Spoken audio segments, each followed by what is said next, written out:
আল্লাহ মালাকুল মাউতকে বলবেন, মালাকুল মাউত কি অবস্থা? বলবে সব শেষ। মাইয়াব্বা, কে বাকি? মালাকুল মাউত বলবে জিনেরা বাকি, যাদেরকে দেখা যায় না। আল্লাহ বলবেন জিনদেরকেও শেষ করে ফেলো, রুহু কবজ করো। মালাকুল মাউত আজরাইল জিনদের রুহু কবজ করবে। আল্লাহ এবার জিজ্ঞেস করবে, ইয়া মালাকাল মাউত আখবিরনি মাইয়াব্বা, এবার বলো আর কে বাকি? মালাকুল মাউত বলবে, আল্লাহ মানুষগুলো সব শেষ, জিনগুলাও শেষ, এবার বাকি ইবলিস শয়তান। কে বাকি? ইবলিসরেও শেষ করো, ইবলিসও শেষ। আল্লাহ আবার জিজ্ঞেস করবেন, ইয়া মালাকাল মাউতি মাইয়াব্বা, আর কে বেঁচে আছে বলো? মালাকুল মাউত বলবে, আল্লাহ আপনার কথা অনুযায়ী পৃথিবীর সব মানুষের রুহু কবজ করলাম, সব জিনদের রুহু কবজ করলাম, ইবলিসের রুহু কবজ করলাম, এখন আছে শুধু ফেরেশতা। আছে কারা? যাও ফেরেশতাদের রুহু কবজ করো। ফেরেশতাদের রুহু কবজ হয়ে যাবে। এবার আল্লাহ জিজ্ঞেস করবেন, ইয়া মালাকাল মাউত আখবিরনি মাইয়াব্বা। মালাকুল মাউত বলবে, আল্লাহ আপনার কথা মতো ধরে ধরে সব শেষ, ফেরেশতাও শেষ, 4 জন ছাড়া। কয়জন ছাড়া? জোরে বলেন, কয়জন ছাড়া? ইসরাফিল, জিব্রাইল, মিকাইল, আজরাইল। আল্লাহ এই 4 জন আমরা বাকি। আল্লাহ বলবে, যাও ইযহাব ইনতালিক ইলা জিবরিল ওয়াকবাদ রূহা, জিব্রাইলের রুহু কবজ করো। ইযহাব ইলা ইসরাফিল ওয়াকবাদ রূহা, ইসরাফিলের রুহু কবজ করো। ইযহাব ইলা মিকাইল ওয়াকবাদ রূহা, রুহু কবজ করো। ওই 3 ফেরেশতাও শেষ। এবার আল্লাহ তাআলা জিজ্ঞেস করবেন, ইয়া মালাকাল মাউত আখবিরনি মাইয়াব্বা, হে মালাকুল মাউত আর কে বাকি আছে বলো? মালাকুল মাউত বলবে, আল্লাহ আপনার কথা মতো মানুষগুলো শেষ, জিনগুলো শেষ, ইবলিস শেষ, আমার বাকি 3 ভাই ইসরাফিল, মিকাইল, জিব্রাইলও শেষ, শুধু আমি, শুধু আমি। আল্লাহ বলবেন, কেউ নাই? মালাকুল মাউত বলবে, না আল্লাহ কেউ নাই। এবার আল্লাহ তাআলা বলবেন, মালাকুল মাউত তুমি তো সবাই রে মারছো, এবার তুমি মরো, এবার তুমি মরো, তুমি মরো। শোনার সাথে সাথে মালাকুল মাউতের কাঁপুনি ছুটে যাবে, খিঁচুনি এসে যাবে ভয়ে। আল্লাহ বলবেন, কাঁপুনি দিয়ে তো লাভ নাই, কারণ কুল্লু নাফসিন যায়িকাতুল। রব্বুল আলামিন বলবেন, মালাকুল মাউত কেঁদো না, এটাই দুনিয়ার বিধান, আমি আল্লাহর দেয়া বিধান, এটাই জন্মালেই মরতে হয়। যাও জান্নাত জাহান্নামের মাঝখানে একটা জায়গা আছে, জায়গাটার নাম হলো আরাফ। এই আরাফের মধ্যখানে যে দাঁড়াও, ওখানে যে মালাকুল মাউত কাঁপতে থাকবে।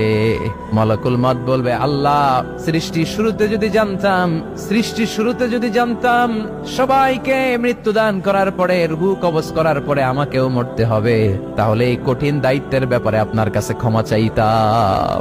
আজকে আমারও যে ভাগ্য বরণ করে নিতে হবে সৃষ্টির শুরুতে, আমি এটা কল্পনাই করতে পারি নাই। আল্লাহ বলবেন, নো টক, মুত ইয়া মালাকাল মাউত, মর, মরে যা, মুত, মরে যাও।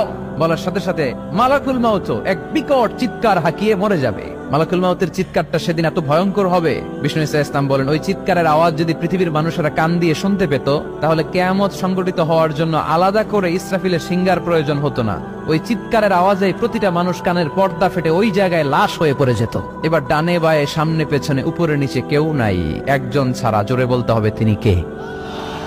আল্লাহ তখন পৃথিবীকে একটা ডাক দিবেন, বলবেন, ইয়া দুনিয়া আইনা আনহারুকি, এই পৃথিবী তোর নদীগুলো কোথায়? ইয়া দুনিয়া আইনা আশজারুকি, এই পৃথিবী তোর গাছগুলো কোথায়? বটতলা। ইয়া দুনিয়া আইনাল জিবাল, তোর বড় বড় মাউন্ট এভারেস্ট পাহাড়, আলাস্কা পর্বতমালা, আলপস পর্বতমালা, এগুলো কোথায়? তুর পাহাড় আজকে কোথায়? ইয়া দুনিয়া আইনাল মুলুক, রাজা বাদশারা কোথায়, যারা ক্ষমতার দাপটে পা জমিনে ফেলতে চাইতো না? আইনাল জাবাবেরা, অত্যাচারী স্বৈরা শাসকগুলো আজকে কোথায়? কোথায় আজকে? কোন আওয়াজ নাই। আল্লাহ তখন হুঙ্কার দিয়ে বলবেন, লিমানিল মুলকুল ইয়াউম, who belongs the kingdom today. Allah চিৎকার দিয়ে বলবেন, আজকে ক্ষমতা কার? আওয়াজ করে বলেন, সেদিন ক্ষমতা কার? আল্লাহ সেদিন প্রশ্ন করে নিজেই নিজের প্রশ্নের উত্তর দিবেন, লিমানিল মুলকুল ইয়াউমা লিল্লাহিল ওয়াহিদিল কাহ্হার। সেদিন ক্ষমতা দুনিয়ার কোন রাজার নাই, কোন বাদশার নাই, কোন স্বৈর শাসকের নাই, কোন সুলতানের নাই, কারো নাই। সেদিন ক্ষমতা চলবে একজনের, তিনি কে? তার নাম হচ্ছে রহমান। তার নাম কি? আরো জোরে বলেন, কি নাম? এজন্য রহমান কারে বলে আজকে চিনতে পারছেন? তার দয়ার শেষ আছে? তার ক্ষমতার কোন কুল কিনারা আছে? তার ধন ভান্ডারে কোনো কমতি আছে? এজন্য লা বিশাইইন মিন নিআমিকা রাব্বানা নুকাযযিবু ফালাকাল হামদ, we don't deny any of your mercy and blessings, all praises to you।